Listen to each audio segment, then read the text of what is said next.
Welcome back to my mental health and crime channel. My name is Huda London. This is the case of the Idaho quadruple murders that took place on the 13th of November 2022. May the victims rest in peace, condolence to their families, and may justice be served. This is for entertainment purpose only. This picture that I'm showing you is from the building where Inan Harsh lives. One of those buildings. And the building next to it is where Jack John Showalter lives. The yellow light that you see is Maddie's room. May she rest in peace. And I just wanted to show you all how easy it is for anyone to see through the house. The girls were obviously awake quite late on the weekends and when they had parties. So you can imagine how many peepers, creepers, whatever could have been just sitting on the steps and watching them. When people have parties, especially we've seen the parties that were happening in Kings Road, 1122 Kings Road, because the police has visited thrice or four times that we have seen. And there used to be loud music. So music, lights attract people. It attracts and draws attention. Plus, unfortunately, the girls did not have curtains in the bedrooms.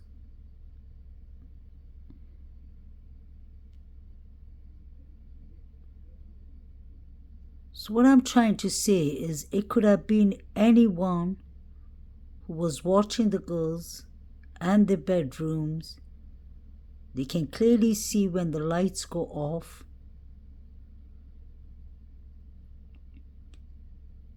And we heard Inan Harsh saying that the doors and the windows in Idaho, Moscow are always unlocked. So that gives us an idea of how dangerous the situation could have gone. It could have been anyone who was watching the girls from there. I'm sure there were many people, many students who are partying but studying hard too, just like the girls for the exams and all. And there's some people that just don't like to be disturbed. So imagine how people would react to loud music disturbing them, or how a stalker could have had a chance to just sit there and view their lifestyle.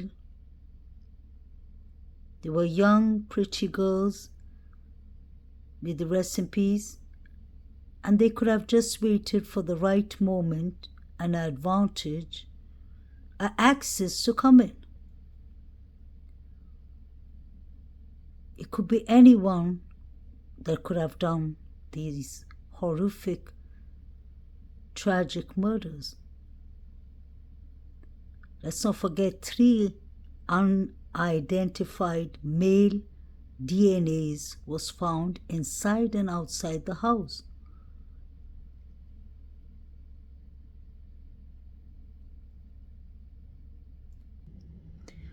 This was the timeline of Eaton and Xana and Bethany Funk.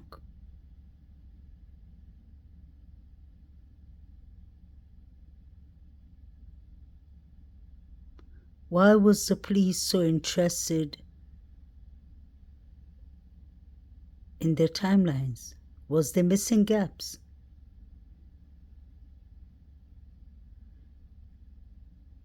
Xana's father, Jeffrey, said in the beginning that he spoke to his daughter and she said she was going to be at home. It was midnight. She said she's going to have pizza. So why would Xana order food twice? Did someone order the food on her card, her Visa card, at 4 a.m. at night? Could that be possible? What happened to Xana and Ethan that night?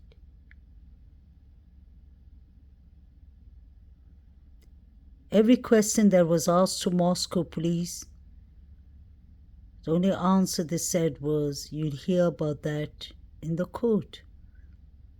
I do understand that they have to keep all the evidence and everything close to the vest until the trial starts.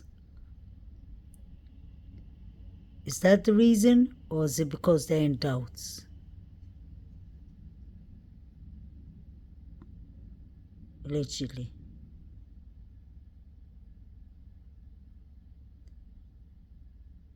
What happened at the Sigma Chi that night? Is that the reason Brian Koberger and Ann Taylor want to speak to Bethany Funk? Was Bethany really at home that night?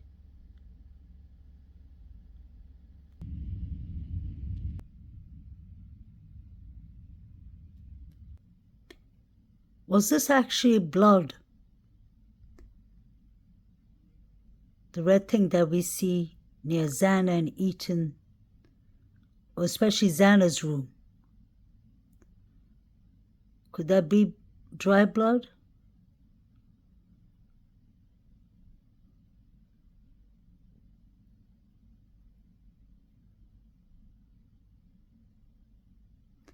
I believe it. If it was dry blood or if it was blood, the forensics team would have seen that because they were there for at least 3 weeks, if not a bit longer, and they came back to the scene.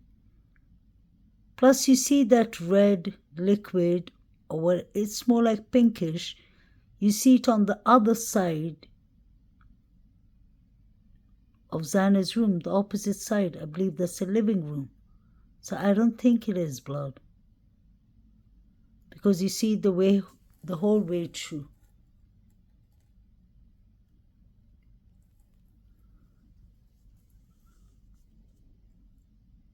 But anything is possible.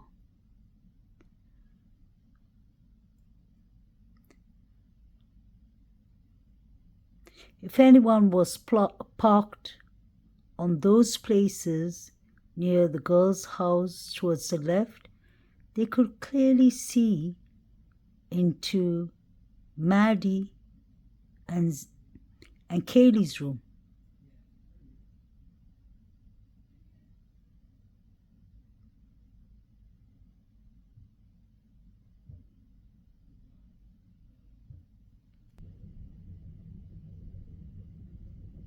Whatever it is. This is something you wake up and you realize it's never going to go away. 2 a.m. is a dark hour. I don't know, whatever it is. This is something you wake up and you realize it's never going to go away. And it's a very different. 2 a.m. is a dark hour, I can tell you that. But I don't know, whatever it is. This is something you wake up and you realize it's never going to go away. And it's a very different. 2 a.m. is a dark hour, I can tell you that. Did the quadruple murders happen at 2 a.m.?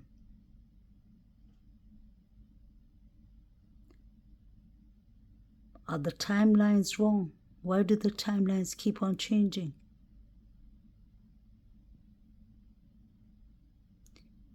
I believe the parents would know that because the coroner was talking from the start.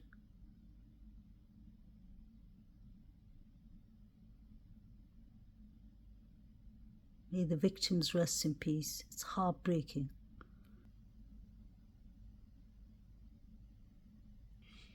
You can see inside the kitchen clearly from the outside. There isn't curtains at all. That was sad. And so many people have partied in this house, so they know the locks, they know the code. And I'm sure most of them knew that the doors were open, that they were unlocked, like in Unhush example.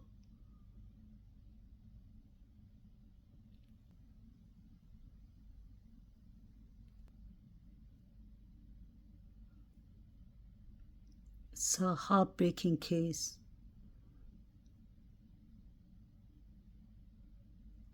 This was a targeted attack, but the question is who was targeted?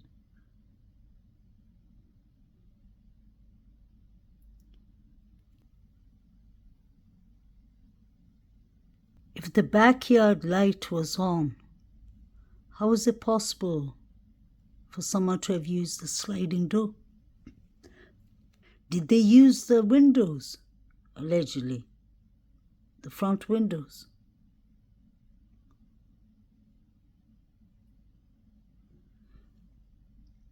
And look at how close the other house is next to the victim's house. Their window is literally facing the backyard.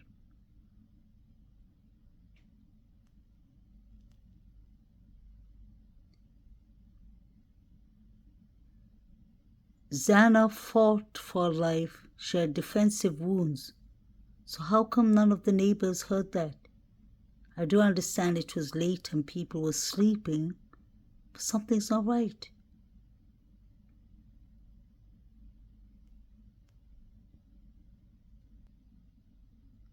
Was this a pre-planned quadruple murders?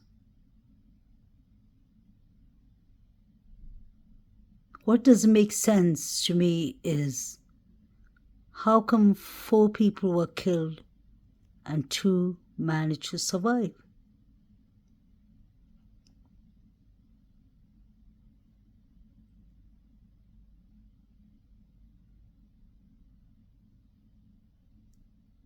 If it was a psychopath, antisocial personality kind of character who enjoys the thrill of killing, he wouldn't have left witnesses behind.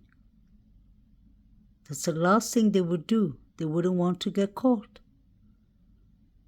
So what was really going on?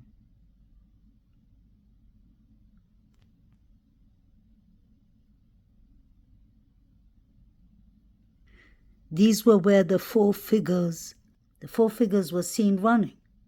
Look at how close it is from the victim's house to the Sigma Chi. So like they said in the Fortune post or article, makes a lot of sense.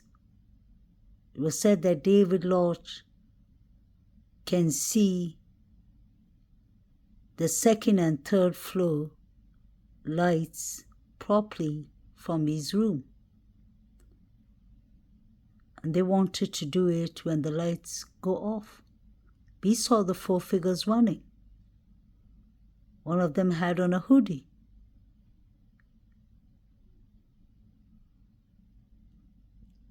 The president of the Sigma Chi said that there wasn't any cameras there or any dash cams. So all this plays advantage to their side. Was Xana and Ethan the target? Was it Maddie and Kaylee? 'Cause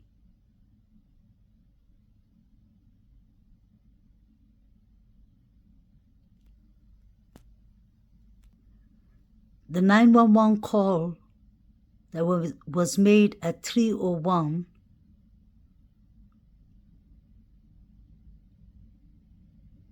was from this field. The police came to this field, the undercover police, and spoke to the 3 minors. Many of the students said in the beginning that they thought it was rare. It doesn't usually happen. So what happened in the Sigma Chi? Did a fight lead to this? Allegedly? Sound travels fast. How come nobody heard the screaming, the yelling, the dog barking?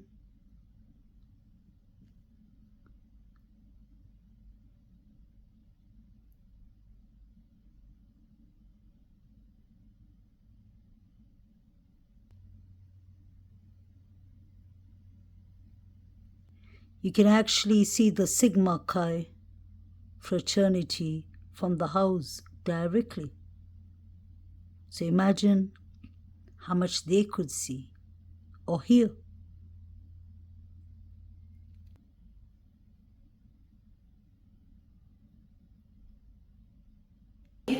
To get food before taking a private ride from the same individual who would pick them up home to go eat after a night of drinking, being 21, Ubering out, Ubering home with your friend. They were totally And chaperoned. then going to bed. They were doing everything the way that you tell your kid to go. You know, don't be 2 girls all by yourself. Have somebody there that can walk with you. Everything was perfect. Everything was good. Yeah. All the way up to where they went to bed and went to sleep. Yeah. And that I can't control. I control what happens when you go to sleep. Yeah. We're watching football. One-ish, and we were Like watching every football. family, or a lot of families on Sunday. And We're then watching our football. son was here. Everybody was home except for she was down at her room. We gather. And my niece called me and she was freaking out and she said, "Christy, have you talked to Kaylee?" And I said, "Yesterday, like last night." And she said, something bad happened. And she was just bawling. And I said, "Well, what do you mean? What do you mean?" And she said, "I think Kaylee's dead." And I said, "Well, what do you mean?" And she All our said, stomachs just dropped. she said there was somebody just called me and they live down there. And she said there was a party last night and Kaylee, somebody went in and shot the party up and Kaylee was shot. I was like, what? And I just threw my phone. I started screaming. I started telling everybody to call Olivia and to get all of her roommates on the phone. And I started calling Maddie, and Maddie wouldn't answer, I said, no, this can't be, because Maddie would have called me. If Kaylee was shot last night at a party, Maddie or Jack would have called me. Like, no, and I kept calling. I called Kaylee and I went straight to voicemail. I was calling Maddie, I was calling Jack, it was ringing. I turned on the TV and I saw it was like 11:22 Road. Like, Kaylee's car was in the driveway, Maddie's car was in the driveway, but it was saying an unconscious person. And I was saying, okay, maybe this isn't, like, maybe something happened. So Steve starts calling Steven, our son, started calling the hospital, and he started calling the PD and saying, "My name is Gonzalez, and we heard that my daughter Kaylee Gonzalez was killed in an accident," and they said, "Oh, we can't give you any information, we'll call you back." Well, next thing you know, some more phones started ringing. Our daughters that came running down, 16 and 17 years old, came and said, "Mom, somebody just called me and said that Kaylee's dead." And we're like, "What? Like, who was it?" And she's like, "I don't know, it's somebody that they're there and Kaylee's dead." And we were like, "Oh my God, like this can't be, and it's just very, very, very dramatic. These protocols have to be updated. Yeah. These protocols of somebody showing up at your door 10 hours later, it's ridiculous. Because we had hours of panic before the sheriff It was department. terrible. It was about 4:30, and So- I don't. So you guys,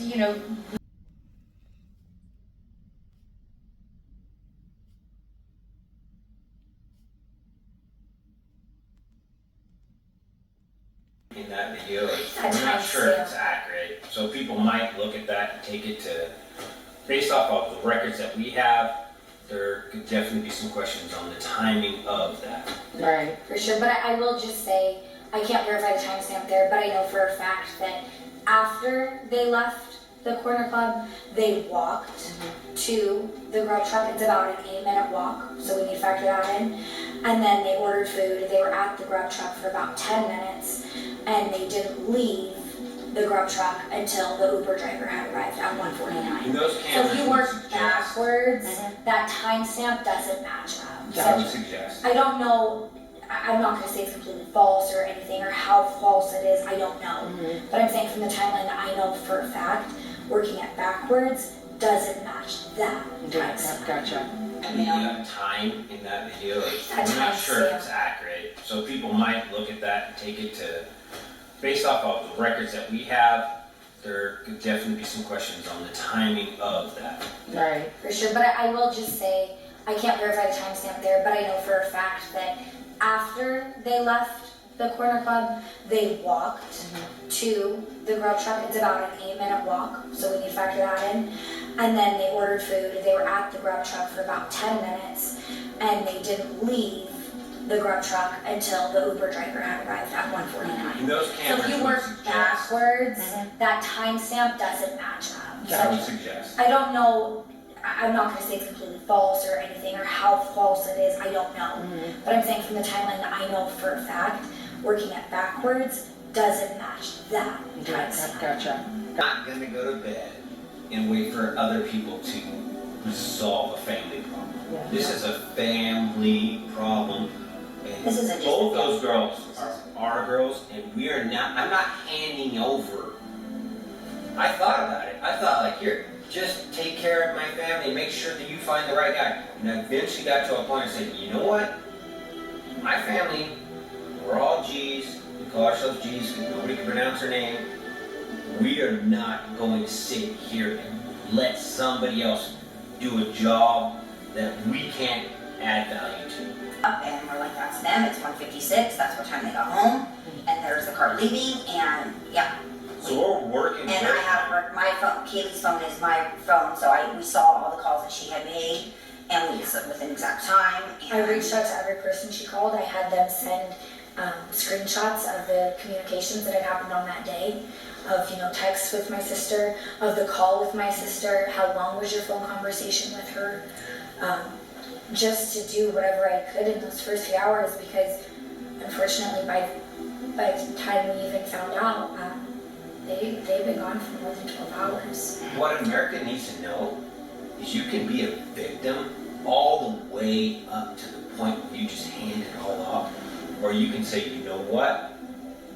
We have a moment in time to make an impact, do our due diligence, listen to what people are saying, write down like notes, and you can be a part of solving it and work on it.